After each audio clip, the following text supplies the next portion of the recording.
എന്താണ് നിങ്ങളുടെ പ്രശ്നം? ഡോക്ടർ, എൻ്റെ എല്ലാ ദിവസവും ഒരുപോലെയാണ്.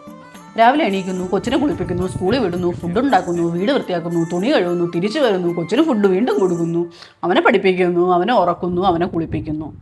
എനിക്കൊരു പബ്ലിക് ഹോളിഡേയോ വെക്കേഷനോ വീക്കെൻഡോ ഒന്നുമില്ല. ആ റൺബി ഉണ്ടല്ലോ, അവൻ്റെ ഭാര്യയുടെ ടൂർ കൊണ്ടുപോയത് ദുബായിലാണ്. ഏത് റൺബി? രൺബീർ കപൂർ. ആ ദീപ്വീറിൻ്റെ ഫോട്ടോസ് കാണണം. ആരുടെ ഫോട്ടോ? ദീപിക രൺവീർ. ഓ, കണ്ണെടുക്കാൻ തോന്നൂല. ഇവിടെ ഒരു സെൽഫിക്ക് വിളിച്ചാൽ പോലും വരത്തില്ല.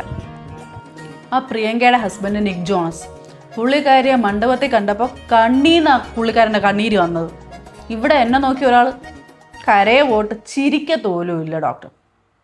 ഇതെല്ലാം പോട്ടെ, എന്നോട് സ്നേഹത്തിലൊരു വാക്ക്, എൻ്റെ ബർത്ത്ഡേക്കോ ആനിവേഴ്സറിക്കോ എന്തെങ്കിലും ഒരു വിഷ്. ആ ബേസിലുണ്ടല്ലോ, വൈഫിനെ ഹാപ്പി ബർത്ത്ഡേ എലി എന്ന് തികച്ചു വിളിക്കത്തില്ല. ഇതിനെല്ലാം എൻ്റെ കയ്യിൽ ഉത്തരമുണ്ട് ഡോക്ടർ. ഒന്നാമത്തെ ഉത്തരം, രൺബീർ കപൂർ എന്തിന് ആലിയ ഭട്ടിനെ കൊണ്ടുപോയി. അതായത് ആലിയ ഭട്ട് രൺബീർ കപൂറിന് ചെവി തല കൊടുത്തില്ല. അത് പോട്ട്. രണ്ടാമത്തത്, രൺവീർ സിംഗ് ദീപിക പതുക്കൊണ്ട ഫോട്ടോ എടുക്കണമെങ്കിൽ ഉള്ള എന്താണ് ക്വാളിറ്റി? ദീപികയുടെ തൊടുത്തി കെട്ടാൻ കൊള്ളൂല എന്നെ, അതല്ലേ ഉള്ളൂ റീസൺ. മാച്ചള. ഇനി മൂന്നാമത്തത്, ബേസിൽ ജോസഫ് എലി എന്നുള്ള പോസ്റ്റ് ഇട്ടത്. അതെങ്ങനെയാണെന്നറിയാമോ? ബേസിലിന്റെ പ്രൊഫൈലിൽ നിന്ന് വൈഫ് തന്നെ ആയിരിക്കും ആ പോസ്റ്റ് ഇട്ടത്. ഇതിങ്ങനെ ഇവിടെ കൃത്യമായിട്ട് ഞാൻ മനസ്സിൽ വിചാരിക്കുന്നൊക്കെ പറയുന്നു. അതെല്ലാം പോട്ട്.